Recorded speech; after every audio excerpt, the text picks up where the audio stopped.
Your Jazz recap here on DJ and PK 97.5, the KSL Sports Zone. Jake Scott with you. What a weekend for the Utah Jazz. Game-winning shot from Keontae George Friday night to beat the Detroit Pistons. Then Saturday night on a super tight back-to-back, they go into San Antonio and beat the Spurs 127-114 behind 29 points from Lauri Markkanen. Keontae George added 28 to go along with 6 assists, and the Jazz get the unlikely back-to-back victories. Let's get some post-game sound and hear from Jazz head coach Will Hardy. I want to talk about a few individuals before I get to some of the team stuff. I think this is very clearly Walt's best game as a pro. A lot of big shots, played with a ton of force, had some big defensive plays, showed some physicality on the ball defensively. It's been a tricky start to the season for Walt because of his minutes and opportunity. He's stayed ready. He has worked really hard. He's taken the coaching. But it's because of his approach. Like, Walt has recognized that this is his role on this team right now. I think he picked his spots tonight to be aggressive, obviously shot the ball great. And then Cody, I thought, gave us some spectacular minutes tonight. I thought defensively he was tremendous, stirring it up. A couple of big finishes around the rim. Had some really nice drive and kick plays offensively. And it's not easy to do what Cody is doing. He's not in the rotation every night. And for him to stay ready and stay focused, his approach to understanding personnel and the game plan is elite. And Cody deserves a ton of credit because for him to play those minutes tonight, play almost 20 minutes, he ends up having 6 rebounds. I thought, again, his defense was tremendous. I think those two guys were outstanding. Nurk, Wembanyama turns in a good stat line from a point standpoint, but I thought that Nurk, his physicality, he did a really good job one-on-one with Wembanyama. Obviously, there are a lot of times where it takes our whole team to guard him, but I want to make sure that Nurk gets some credit. Keontae and Lauri, after the games they had last night, to step up the way they did. Again, you can't say enough about those two and what they're doing for our program. Their relationship, their play, the way they carry themselves is everything that we want to be about. And then for the team, it was a game where it felt like in the second half we had, a little bit of a cushion, but 10 points in the NBA now at the three-point line is nothing. San Antonio made their run. The building went crazy. And I think, again, our team is showing a lot of poise for how many young players we have on the court. It was 108, and we end the game 19-6. It's not easy to do that, especially on the road, but we've seen this a bunch of times this year where in close games our team is not afraid. They don't look scattered. They're very connected, and they're stepping up and making a lot of big plays. So I'm so proud of our group, and I want our guys and our fans to enjoy this win. Going back to Walt for a minute, for a guy who's a shooter, before he got those 2 3-pointers to get to his shot, why is it so important for him to kind of drive and go add pressure to the rim to kind of maybe get into rhythm? Yeah, I think Walt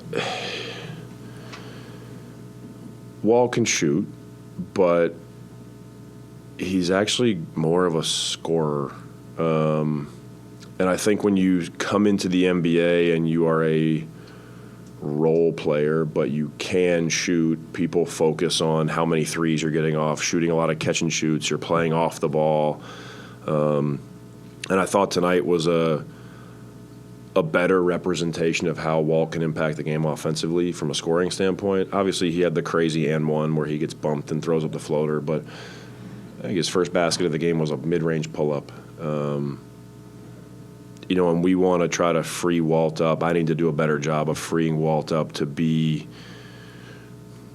his whole self when he's playing, which is hard to do when the minutes aren't extensive. Tonight he gets, I think, 25, 23. But on nights when he's getting 13, it's a little bit harder, but I need to encourage him and continue to put him in some spots where he can be his whole self and not just be a spacer. Because if you ask anybody in the NBA, any player who is not a trained catch-and-shoot player when they come in, but they can shoot, if your life becomes only about making catch-and-shoot threes, that's a hard way to go. So I felt like Walt got into the flow of the game, got to handle the ball a bunch, played great. When you look at the Pistons game and tonight's game, where you don't really have a chance to have a really, really bad quarter. You have to really play through all 48 minutes. How do you feel like your team's kind of reached a new level of focus, or how dialed in are they?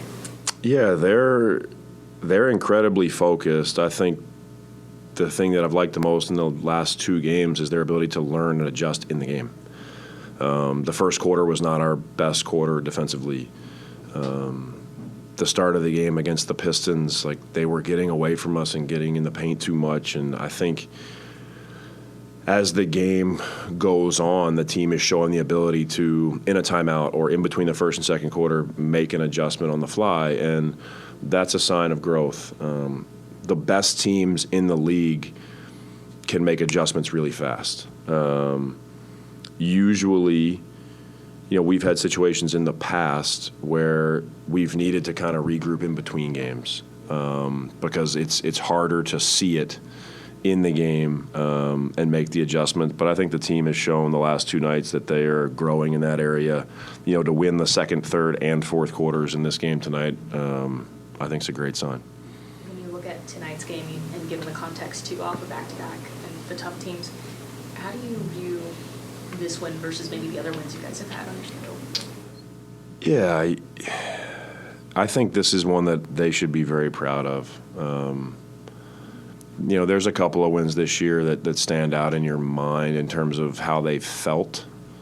Obviously there's a bunch of people that'll say, oh, they all count the same, but to be in that environment against that team, the second night of a back-to-back on the road,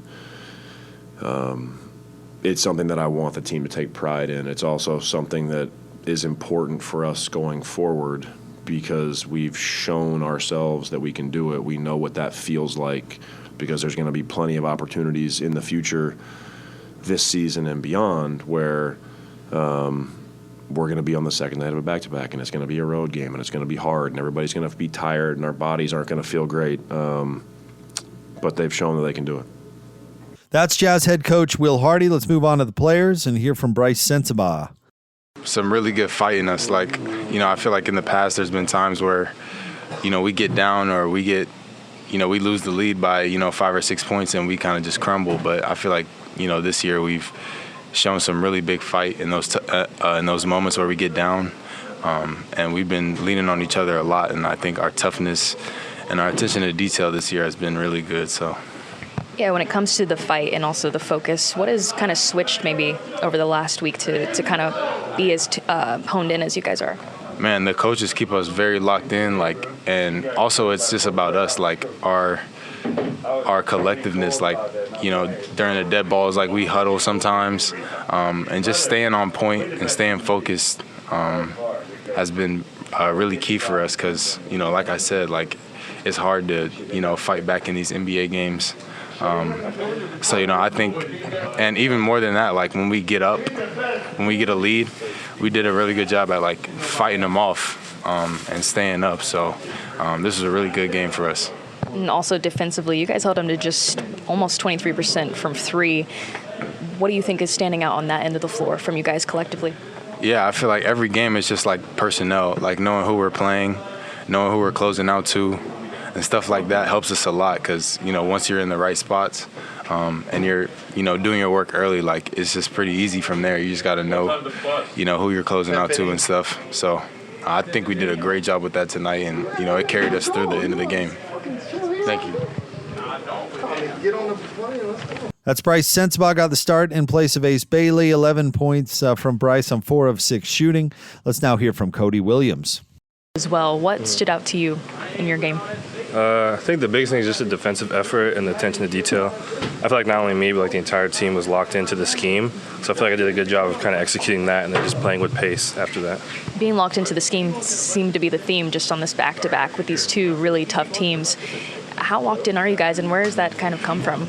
Yeah, I think we were super locked in this game, and I think that's the big thing about back-to-backs is not only like mentally tired, you're also physically tired. So, I think we're just able to get energy from each other in the team. I know Will says all the time, especially games like this, you're on the road back-to-backs, like you get energy from the team. You're not going to get it from the crowd or from anyone else. Social media are going to get it from each other in the locker rooms. I feel like that's kind of where our focus went, and then we were just locked into the details, and I feel like that's why we won. Not to mention, it seems like the communication's really just taken a leap, maybe these past 2 games, even tonight in the huddles, a lot of communicating. How do you feel like that's helped you guys as a team? Yeah, I think that just shows kind of how close we are and how much trust we have in each other, where, sometimes you can be, we're over there screaming at each other, in a positive way just because we're passionate about winning, and being able to take that positively and not take it personally and be like, oh, he just wants to win, he's trying to help me, he's telling me to be in low man so that way Wemby doesn't get a lob. So I feel like that's the kind of step we took forward is, just kind of realizing all we're trying to do is win and nothing we say in there is personal. So everyone's just able to listen and kind of say what's on their mind. And then lastly, when you look at how focused you were on personnel with these 2 games specifically, Wemby or Cade Cunningham yesterday, how do you feel like you guys are going to take that into the rest of the season moving forward on that type of focus on personnel? I think the biggest thing is we kind of see how good of a team we are, especially when we're locked in, just beat, I think it's the number 1 team in the East, and then just come over here and beat the number 2 team in the West. So I feel like it just shows, and we already knew it, but it also shows we can compete with anyone in the league. I feel like when we're focused and pay attention to detail, we're as good as anyone out there. So just does numbers for our confidence, just kind of shows us the blueprint, kind of shows us, hey, like we do this every night, we're going to be in a great spot. Thank you. That's Cody Williams, 8 points on 4 of 8 shooting, 6 rebounds in the win. The Jazz beat the Spurs 127-114. Next up, the Jazz take on the Boston Celtics coming up tomorrow night. Tip-off will be at 7. Pregame begins at 6. Coming up next, more DJ and PK, 97.5, the KSL Sports Zone.